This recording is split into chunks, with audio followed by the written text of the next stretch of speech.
പാഠം 493 ഒരു ഉപദേശത്തിന്റെ കഥ.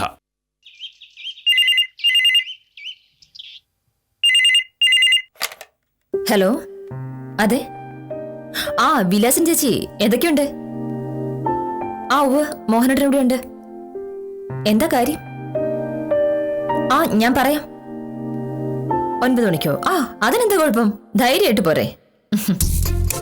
എന്താ സംഭവം? ആ വിലാസൻ ചേച്ചിയാ, മോഹനേട്ടൻ ഒന്ന് കാണണമെന്ന് ഇങ്ങോട്ട് വന്നോട്ടേന്ന് ചോദിച്ചു. എനിക്കറിയാമായിരുന്നു വിലാസിനി ഇന്ന് വരുമെന്ന്. ഇന്നലെ രാവിലെ ഞാൻ ഗോവിന്ദൻകുട്ടിയെ കണ്ട് സംസാരിച്ചപ്പോഴേ ഞാനിത് പ്രതീക്ഷിച്ചതാ. ഈ വിലാസിന് വരുന്നത് എന്തിനാണ് എന്ന് നിനക്കറിയാമോ? എന്നോട് നന്ദി പറയാൻ. എന്ന് വിലാസിനി ചേച്ചി എന്നോട് പറഞ്ഞില്ല. പറയാതെ ഊഹിക്കാമല്ലോ ഭാമേ. നിനക്കും അറിയാം വിലാസിന് വരുന്നത് നന്ദി പറയാനാണെന്ന്. പക്ഷേ സമ്മതിക്കാൻ ഒരു മടി.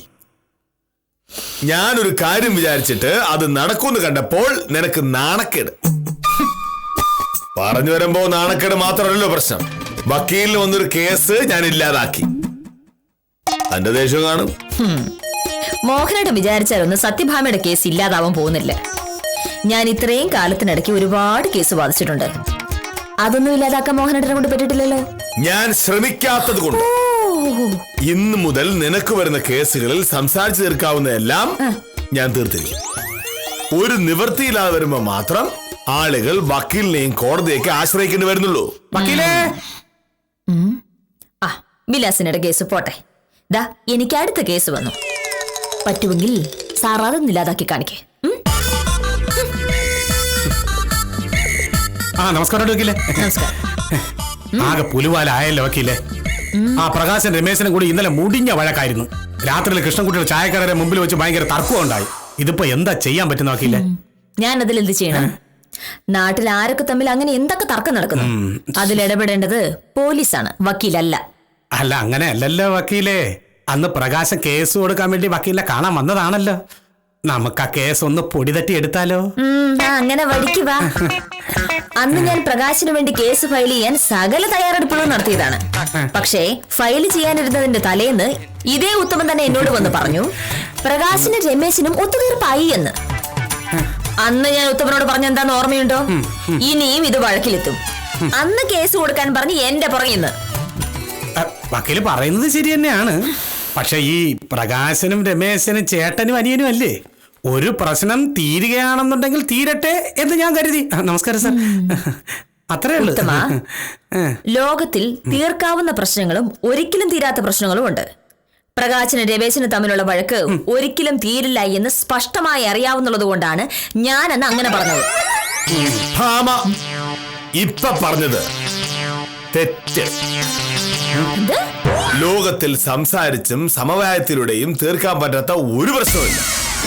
പക്ഷേ നിന്നെപ്പോലുള്ളവർ തീർക്കാൻ പറ്റുന്ന പ്രശ്നങ്ങളെ വളച്ചൊടിച്ച് വഷളാക്കി കേസാക്കും. പ്രകാശനും രമേശനും തമ്മിലുള്ള തർക്കം തീരില്ല എന്ന് ഞാൻ പറഞ്ഞപ്പോ ദാ ഈ നിൽക്കുന്ന ഉത്തമനും ഏതാണ്ട് ഈ സൈസിലുള്ള ഡയലോഗ് തന്നെയാണ് പറഞ്ഞത്. ഒടുവിൽ എന്തായി? ആ പ്രശ്നം തീർക്കാൻ പറ്റില്ല എന്ന് പറഞ്ഞ് അതേ ഉത്തമൻ തന്നെ ഇതാവത് നിൽക്കുന്നു. പ്രകാശനും രമേശനും തമ്മിലുള്ള പ്രശ്നത്തിൽ ഇടപെട്ടത് ഞാനായിരുന്നെങ്കിൽ ആ പ്രശ്നം എന്നേക്കുമായി തീർക്കാൻ പറ്റുമായിരുന്നു. നിനക്കറിയാമോ ഭാമേ, ലോക ചരിത്രത്തിൽ ആകെ 2 പ്രാവശ്യം മാത്രമേ യുദ്ധത്തിൽ അണുബോംബ് പ്രയോഗിച്ചിട്ടുള്ളൂ. 1945 ആഗസ്റ്റ് 6 അമേരിക്ക ജപ്പാനിലെ ഹിരോഷിമയിൽ ബോംബിട്ടു. ആഗസ്റ്റ് 9 നാഗസാക്കിയിൽ. അണുബോംബ് ആക്രമണത്തിൽ ജപ്പാൻ തകർന്നടിഞ്ഞുപോയി. എത്രയോ പേർ കൊല്ലപ്പെട്ടു, എത്രയോ പേർ രോഗികളായി, എന്തൊക്കെ നാശനഷ്ടങ്ങളുണ്ടായി. ആ ജപ്പാനും അമേരിക്കയും എല്ലാ കാലവും ശത്രുക്കളായിരിക്കേണ്ടവരല്ലേ? പക്ഷേ അവരിപ്പോ അടുത്ത സുഹൃത്തുക്കളും സഖ്യകക്ഷികളുമാണ്. അമേരിക്കയും ജപ്പാനും തമ്മിലുള്ള പ്രശ്നം തീർക്കാമെങ്കിൽ ഒരു പ്രകാശനും രമേശനും തമ്മിലുള്ള പ്രശ്നം തീർക്കാൻ എന്താ പാട്? പക്ഷേ അതിന് കെ മോഹനകൃഷ്ണനെ പോലെ സാമർഥ്യമുള്ള ഒരു മധ്യസ്ഥൻ വേണം. എന്തു പറയുന്നു ഉത്തമൻ? അല്ല സാറേ, ഈ പ്രകാശന്റെ രമേശന്റെ പ്രശ്നം അങ്ങനെ അല്ല. എങ്ങനെ അല്ല? ഇന്നലെ വിലാസിനി എന്ന പാവ സ്ത്രീ ഇവിടെ കയറി വന്നപ്പോ നീ പറഞ്ഞത് ഓർമ്മയുണ്ടോ ഭാമേ? അവരുടെ പ്രശ്നം തീരില്ല എന്ന്. എന്നിട്ട് എന്തായി എന്ന് ഇപ്പൊ നിനക്ക് മനസ്സിലായല്ലോ. ഏത് വിലാസില് എന്താണ് വക്കീലെ പ്രശ്നം? ഞാൻ പറയാം. ട്രഷറിയിൽ ജോലിയുള്ള വിലാസിനെ ഉത്തമൻ അറിയാലോ? ഓ പിന്നെ നമ്മുടെ ഗോവിന്ദകുട്ടിയുടെ ഭാര്യ. അതെ. ഇന്നലെ അവർ ഇവിടെ വന്നിരുന്നു ഈ വക്കീലിനെ കാണാൻ. എന്റെ പൊന്നു വക്കീലെ, നഷ്ടപരിഹാരമായി 2500 രൂപ കൊടുത്തില്ലെങ്കിൽ കേസ് കൊടുക്കുന്ന സുന്ദരേശൻ പറയുന്നത്. വക്കീലായിട്ട് എന്തെങ്കിലും ഒരു വഴി കാണണം. വിലാസിനെ എന്താ ഉദ്ദേശിക്കുന്നത്? ഇക്കാര്യത്തിൽ എനിക്ക് എന്ത് ചെയ്യാൻ പറ്റും? ഗോവിന്ദൻകുട്ടി ചേട്ടൻ കാരണം കാറിന്റെ ചില്ല് പൊട്ടിയെന്ന് ഞാൻ സമ്മതിക്കാം. പക്ഷേ മനഃപൂർവ്വം ചെയ്തതല്ലോ. വക്കീലിന് സുന്ദരേശനെ നല്ല പരിചയമുണ്ടല്ലോ, ഒന്ന് സംസാരിച്ചു നോക്കൂ. ഇതിലിപ്പോ എന്താ സംസാരിക്കാൻ? എല്ലാത്തിനും കാരണം ഗോവിന്ദൻകുട്ടിയുടെ കള്ളുകൂടിയല്ലേ? കള്ളു കുടിച്ച് നാട്ടുകാരുടെ മെക്കിട്ട് കയറാൻ ഇങ്ങനെയൊക്കെ തന്നെ ഉണ്ടാവും. കുടി നിർത്താൻ ഞാൻ ഗോവിന്ദൻകുട്ടി ചേട്ടനോട് പറയാൻ തുടങ്ങിയിട്ട് ഒരുപാട് നാളായി. എല്ലാ ദിവസവും പറയും കുടി നിർത്താന്ന്. അങ്ങനെയൊന്നും പറഞ്ഞാ പോരല്ലോ. വിലാസിനെ തന്നെ ഒന്ന് ആലോചിച്ച് നോക്ക്. വിലാസിനയുടെ ഭർത്താവ് നാട്ടുകാർക്ക് മുഴുവൻ ഒരു ശല്യമാണ്. എല്ലാ ദിവസവും രാവിലെ മുതൽ മുക്കറ്റം കുടിക്കുക. കുടിച്ചു കഴിഞ്ഞാൽ ആരോടെങ്കിലും ഒക്കെ വഴക്കുണ്ടാക്കുക. ഗോവിന്ദൻകുട്ടി തല്ലുണ്ടാക്കാത്ത ഒരു ദിവസമെങ്കിലും ഉണ്ടോ? എത്ര പോലീസ് കേസായി ഇപ്പൊ തന്നെ? ഞാൻ തന്നെ 4-5 വട്ടം ഗോവിന്ദൻകുട്ടിയെ ജാമ്യത്തിൽ ഇറക്കിയിട്ടുണ്ട്. ഒരാൾ നാട്ടുകാർക്ക് മുഴുവനും തലവേദനയാവുമ്പോൾ അയാളെ തിരുത്തേണ്ടത് ഭാര്യയാണ്. വിലാസിനെ അത് ചെയ്യാത്താണ് പ്രശ്നം. ഞാൻ ശ്രമിച്ചു നോക്കാഞ്ഞിട്ടാണ് വക്കീലെ. ആശുപത്രി കൊണ്ടുപോയി, നടന്നില്ല. പ്രാർത്ഥനയ്ക്ക് കൊണ്ടുപോയി, അതും ഫലിച്ചില്ല. എന്ന വീട്ടിൽ വന്ന എന്നോട് ഭയങ്കര സ്നേഹമാണ് താനും. ഇതുവരെ ഒരു നിസ്സാര കാര്യത്തിന് എന്നോട് ദേഷ്യപ്പെട്ടിട്ട് പോലും ഇല്ല. അത്രയ്ക്ക് നല്ല മനുഷ്യനാ. ചിലപ്പോ എനിക്ക് തോന്നും ഗോവിന്ദൻകുട്ടി ചേട്ടനെ പറ്റി നാട്ടുകാർ വെറുതെ പറയുന്നതാണ്. വെറുതെ ഒന്നുമല്ല. ഗോവിന്ദൻകുട്ടിക്ക് ആകെ സ്നേഹം വിലാസിനോട് മാത്രമാണ്. ബാക്കി ആരെ കണ്ടാലും വഴക്കുണ്ടാക്കും, തല്ലും. എന്താ പ്രശ്നം? ഗോവിന്ദൻകുട്ടിയുടെ കള്ളുകൂടി തന്നെയാണ് പ്രശ്നം. ഇന്നലെ ബേക്കറിലെ പുഷ്കരനുമായിട്ട് വഴക്കുണ്ടായാൽ ഗോവിന്ദൻകുട്ടി തല്ലു എന്ന് അറിയാവുന്നതുകൊണ്ട് പുഷ്കരൻ ഇറങ്ങി ഓടി. ഗോവിന്ദൻകുട്ടി കയ്യിൽ കിട്ടിയ കല്ലെടുത്ത് പുഷ്കരനെ എറിഞ്ഞതാണ്. ഉന്നം തെറ്റിച്ചെന്ന് കൊണ്ടതോ സുന്ദരേശന്റെ കാറിലും. ചില്ലുപൊട്ടി. 2500 രൂപയാണ് സുന്ദരേശൻ നഷ്ടപരിഹാരം ചോദിക്കുന്നത്. വിലാസിനി, ഇതുപോലുള്ള കാര്യങ്ങൾക്ക് ഇതുപോലുള്ള വക്കീലന്മാരുടെ പോയിട്ട് കാര്യമില്ല. കേസാവട്ടെ നോക്കാം എന്നേ പറഞ്ഞു. ആ കേസ് നടത്തും, ഫീസും വാങ്ങും. പക്ഷേ പ്രശ്നം തീരില്ലല്ലോ. ഗോവിന്ദൻകുട്ടി നാളെയും കുടിക്കും, തല്ലുണ്ടാക്കും. അപ്പൊ വീണ്ടും കേസ് നടത്തേണ്ടി വരില്ലേ? പിന്നെ എന്ത് ചെയ്യാൻ പറ്റും സാർ? ഉപദേശിക്കണം. ഗോവിന്ദൻകുട്ടിയുടെ കുടി നിർത്താനായി അയാളെ ഉപദേശിച്ച് കാര്യങ്ങൾ പറഞ്ഞ് മനസ്സിലാക്കി കൊടുക്കണം. വിലാസിനി, ഒരു പ്രശ്നത്തിന്റെ താഴേക്ക് ഇറങ്ങിച്ചെന്ന് അത് പരിഹരിക്കാൻ ശ്രമിച്ചാൽ മാത്രമേ ഗുണമുണ്ടാവൂ. ഉപദേശമൊക്കെ ഒരുപാട് കഴിഞ്ഞ അതുകൊണ്ടൊന്നും ഒരു കാര്യമില്ല. ആര് പറഞ്ഞു? ഞാൻ ഗോവിന്ദൻകുട്ടി കാണട്ടെ, എല്ലാം ശരിയാക്കി തരാം. വിലാസിനി, ഇത്തരം കാര്യങ്ങൾക്ക് വെറുതെ വക്കീലന്മാർ കണ്ട് കാശ് കളയരുത്. ഇതെനിക്ക് വിട്ടേക്കോ, ഞാൻ ഇറങ്ങുന്നു.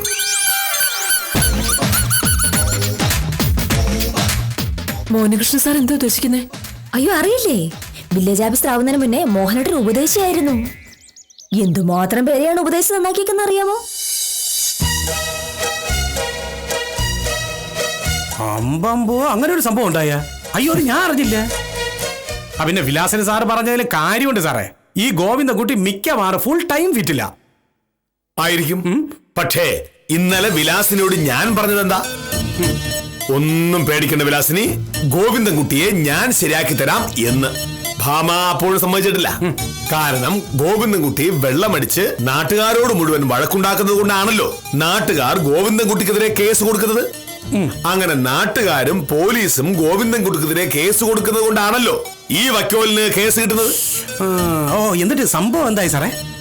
അതാണ് ഉത്തമ ഞാൻ പറഞ്ഞു വന്നത്. ഇന്ന് ഗോവിന്ദൻകുട്ടിയെ രക്ഷപ്പെടുത്തിയാൽ നാളെയും അയാൾ കേസുണ്ടാക്കും എന്ന് ഞാൻ പറഞ്ഞപ്പോൾ ഇവൾ ഇളിച്ചു തള്ളി. ഇത്തരം തെറ്റായ പ്രവണതകളെ മുളയിലെ ഉള്ളിക്കളയുകയാണ് വേണ്ടത്. ശരിയല്ലേ ഉത്തമ? അത് ശരിയായിരിക്കും. എന്നാലും ഈ നടന്നതിന്റെ ബാക്കി പറ സാറേ. പറയാം. ഉത്തമൻ ഒന്ന് ക്ഷമിക്കും. വിലാസിന് ഇവിടെ നിന്ന് പോയതിനു ശേഷം ഈ പ്രശ്നത്തിൽ എന്ത് ചെയ്യാൻ പറ്റും എന്ന് ഞാൻ ആലോചിച്ചു. ഗോവിന്ദൻകുട്ടിയെ തന്ത്രപരമായി കൈകാര്യം ചെയ്യാൻ ഞാൻ തീരുമാനിച്ചു. ഇന്നലെ രാവിലെ ഞാൻ ആഫീസിൽ പോകുന്ന വഴിക്ക് ഗോവിന്ദൻകുട്ടിയെ കണ്ടു.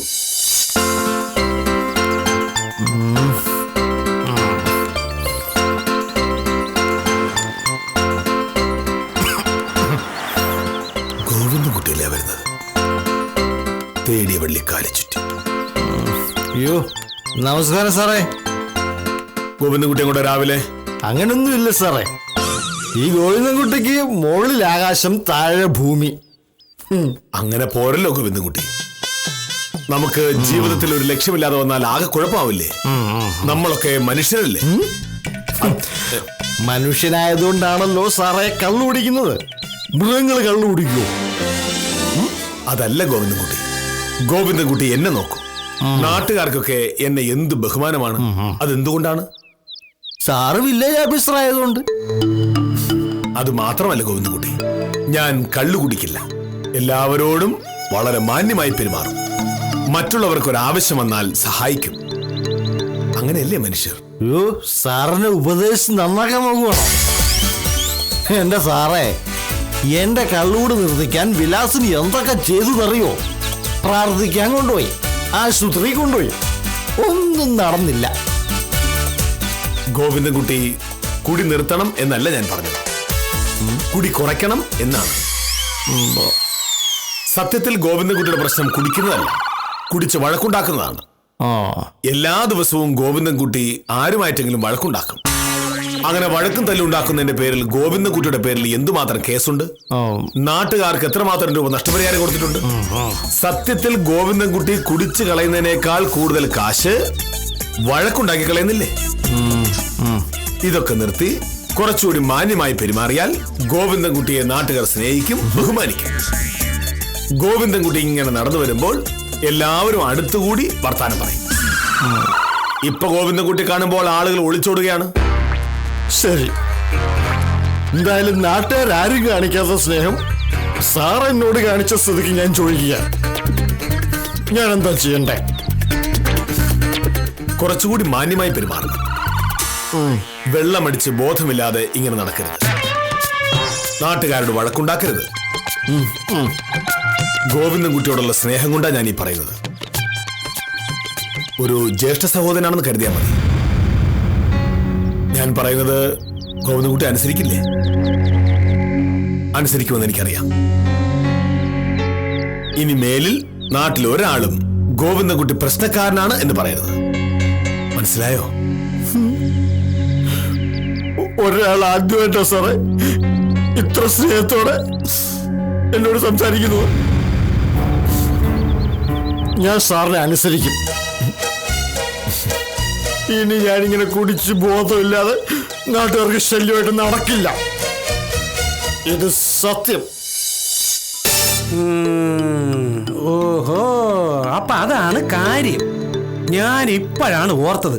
സാറിന്റെ ഉപദേശം ഏറ്റു. വക്കീലേ, ഞാൻ ഇന്നലെ വൈകുന്നേരം സോമന്റെ കടയുടെ മുമ്പിൽ നിൽക്കുകയായിരുന്നു. അപ്പൊ ദാ വരുന്നു ഗോവിന്ദൻകുട്ടി. സാധാരണഗതിയിൽ ആ സമയത്ത് ഗോവിന്ദൻകുട്ടിയെ കണ്ട ഓടി രക്ഷപ്പെടുന്നതാണ് ബുദ്ധി. കാരണം ആരോട് വഴക്കുണ്ടാക്കണമെന്ന് ആലോചിച്ചുകൊണ്ടായിരിക്കുമല്ലോ ഈ ഗോവിന്ദൻകുട്ടി വരുന്നത്. ഗോവിന്ദൻകുട്ടിയെ കണ്ടിട്ട് ഞാൻ അങ്ങ് പേടിച്ചു.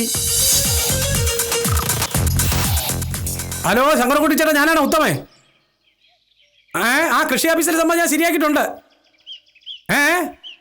അതുവഴി വരട്ടെ. നാളെ മതിയാ? ശരി ശരി, അപ്പൊ രാവിലെ കാണാം. ഓ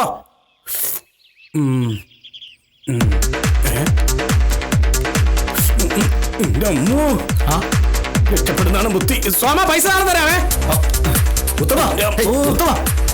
എന്താ ഇങ്ങനെ ഇല്ലല്ലോ, പോയിട്ട് ഇത്തിരി അത്യാവശ്യ കാര്യം ഉണ്ടായിരുന്നു കേട്ടോ. ശരി ശരി. അല്ലടെ ഗോവിന്ദൻകുട്ടി, നീ പച്ചക്കാണല്ലോ, അടിച്ചില്ലേ? അതൊക്കെ ഞാൻ നിർത്തി ഉത്തമ. ഇത്രയും കാലം ഞാൻ കാണിച്ചത് മുഴുവൻ തെറ്റായിപ്പോയെന്ന് എനിക്ക് മനസ്സിലായി. നീ എന്താ ഈ പറയുന്നത്? സത്യം ഉത്തമ, ഇനി നിങ്ങൾ ആരും എന്നെ വെള്ളമടിച്ച് കാണില്ല. അങ്ങനെ തെമ്മാടിയായി നാട്ടുകാർക്ക് ശല്യമായി നടക്കുന്നത് ശരിയല്ല എന്ന് ഞാൻ പഠിച്ചു. നീ എന്നെ കളിയാക്കാണല്ലേ? അതെന്തു വർത്തമാന ഉത്തമ? ഇത്രയും കാലത്തിനിടയ്ക്ക് ഈ സമയത്ത് നീ എന്നെ വെള്ളമടിക്കാത്ത കണ്ടിട്ടുണ്ടോ? ഇപ്പൊ നോക്ക്, സത്യമായിട്ട് ഞാൻ ഒരു തുള്ളി പോലും കുടിച്ചിട്ടില്ല.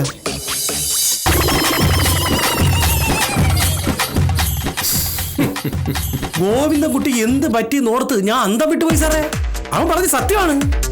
ഒരു തുള്ളി കള്ള് പോലും അവൻ കുടിച്ചിട്ടുണ്ടായിരുന്നില്ല. എല്ലാവരോടും വളരെ മാന്യമായിട്ടാണ് പെരുമാറിയത്. ഇപ്പോഴല്ലേ എനിക്ക് കാര്യം പിടികിട്ടിയത്. എന്റെ മോനെ സാറേ, സാറേ സാർ സാർ ഒരു സംഭവം തന്നെയാണ്. ഞാൻ ഒരു സംഭവമാണ് എന്ന സത്യം ഉത്തമൻ എന്നോട് പറയേണ്ട കാര്യമില്ല. ആ കാര്യം ഉത്തമൻ ഈ നിൽക്കുന്ന വക്കോലിനോട് പറഞ്ഞു കൊടുക്കും.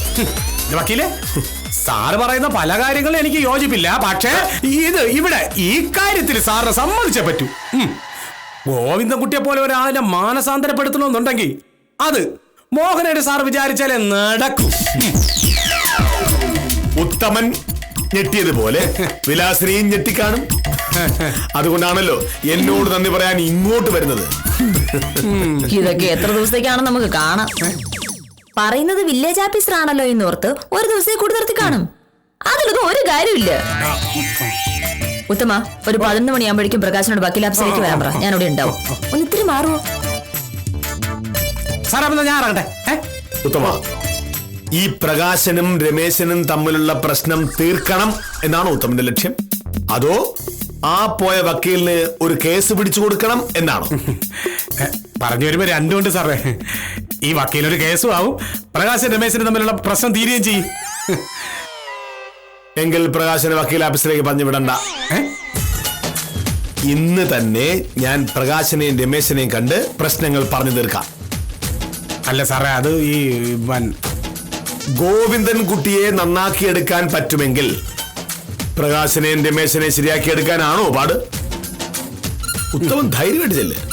ഈ കേസ് കെ മോഹനേഷ് ഏറ്റെടുത്തു. മോഹനേഷ് വിചാരിച്ച് നടക്കാത്ത കാര്യമുണ്ടോ? ശരി, സാറ് പറയുന്നതിലും കാര്യമുണ്ട്. ഗോവിന്ദൻകുട്ടിയെ നന്നാക്കാമെങ്കിൽ ഈ പ്രശ്നം തീർക്കാനും മോഹനേഷ് സാർ മതി.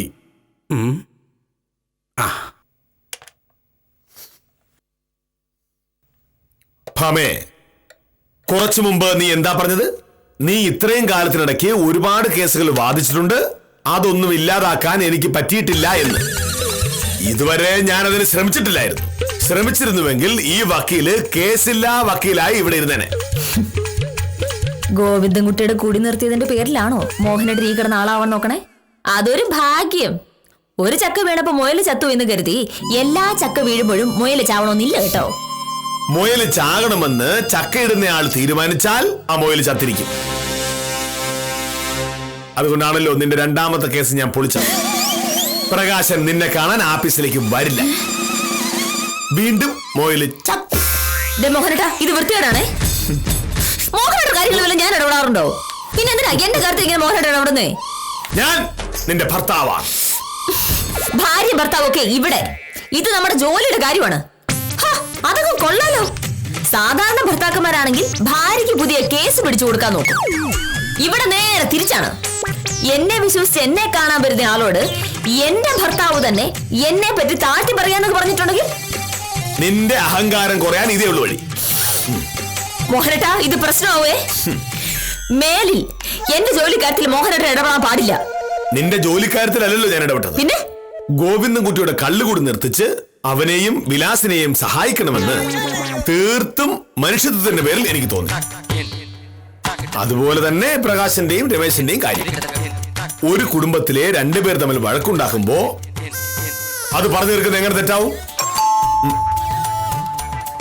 വിലാസിനായിരിക്കും. ബാക്കി വിലാസിനിയോട് സംസാരിച്ചതിന് ശേഷം ഹാ ഹാ ഹാ.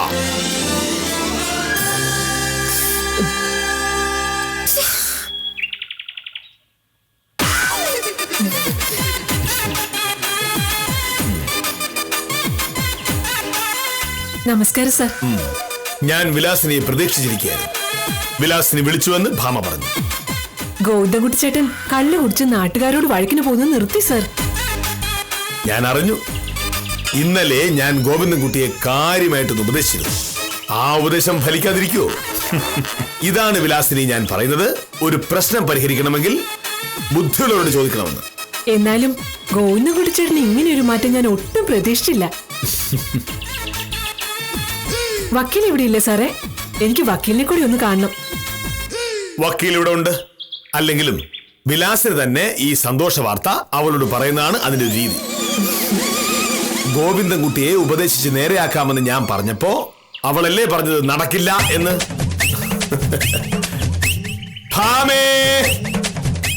പിന്നെ വിലാസിനി, ഇതുവരെ ഗോവിന്ദൻകുട്ടി വെള്ളമടിച്ച് നാട്ടുകാരോട് വഴക്കുണ്ടാക്കി എന്തുമാത്രം നഷ്ടങ്ങൾ വരുത്തിച്ചിട്ടുണ്ട്. ഇനി ഒരിക്കലും അങ്ങനെ ഉണ്ടാകാതെ വരുമ്പോ വിലാസിനിക്ക് എത്ര രൂപയുടെ ലാഭം ഉണ്ടാവും ആലോചിച്ച് നോക്ക്.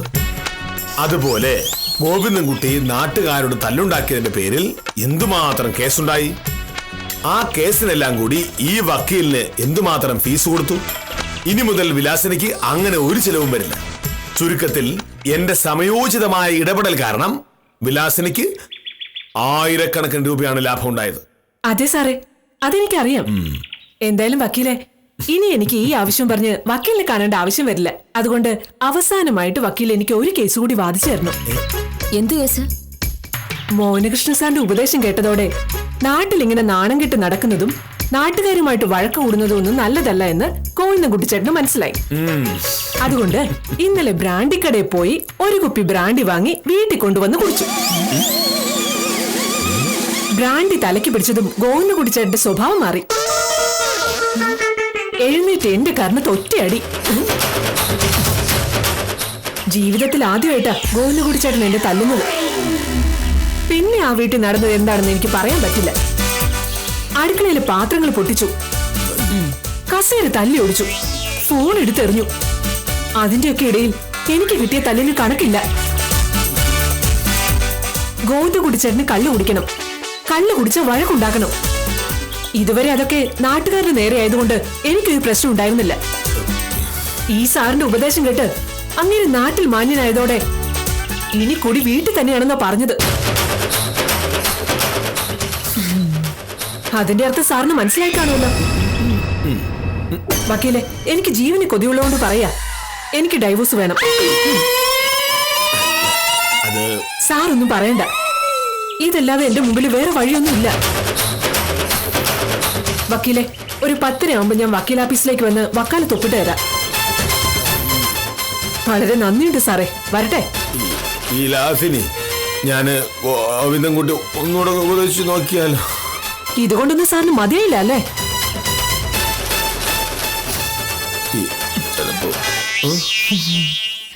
അമേരിക്കയും ജപ്പാനും തമ്മിലുള്ള പ്രശ്നം തീർന്ന സ്ഥിതിക്ക് ഗോവിന്ദൻകുട്ടി വിലാസിനിയും തമ്മിലുള്ള പ്രശ്നം നിസ്സാരമായി തീർക്കാവുന്നതല്ലേ ഉള്ളൂ. ഒരു കാര്യം ചെയ്താലോ, ഗോവിന്ദൻകുട്ടി നന്നാവുന്നത് വരെ അയാളെ ഇവിടെ കൊണ്ടുവന്ന് താമസിപ്പിക്കാം. ഞാനൊരാഴ്ച എന്റെ വീട്ടിൽ പോയി താമസിച്ചോളാം. പ്രകാശിന്റെ രമേശിന്റെ പ്രശ്നത്തിൽ മധ്യസ്ഥനായി എന്റെ കേസ് പൊളിക്കാൻ നോക്കിയതല്ലേ. ഇനിയിപ്പോ ആ കേസ് പോയാലും കുഴപ്പമില്ല, എനിക്ക് വിലാസിന് ഡൈവോഴ്സ് കേസ് ഉണ്ടല്ലോ. എന്റെ കണക്കൂട്ടലുകൾ ചെറുതായിട്ടും തെറ്റുന്നൊരു സംശയം. കണക്ക് കൂട്ടുന്നത് വില്ലേജ് ഓഫീസർ കെ മോഹനകൃഷ്ണൻ ആകുമ്പോ കണക്കൂട്ടൽ തെറ്റുന്ന എങ്ങനെയാണ്? വെളുക്കാൻ തേച്ചത് പാണ്ടായി എന്ന് പണ്ടാരോ പറഞ്ഞത് ഇതിനെപ്പറ്റിയാണോ എന്ന് സംശയിക്കണം. വെള്ളമടിച്ച് നാട്ടുകാരുടെ മെക്കിട്ട് കയറിക്കൊണ്ടിരുന്ന ഗോവിന്ദൻകുട്ടിയെ ഉപദേശിച്ച് വെള്ളമടി വീട്ടിലാക്കി ഭാര്യയെ തല്ലുകൊള്ളിച്ച വില്ലേജ് ഓഫീസർ ഈ പാവം വിലാസിനിയെ രക്ഷിക്കാൻ എന്ത് ചെയ്യുമെന്നാണ് നമുക്കറിയേണ്ടത്. ആ കഥയ്ക്കായി കാത്തിരിക്കുക. കാര്യം നിസ്സാരം തുടരുന്നു.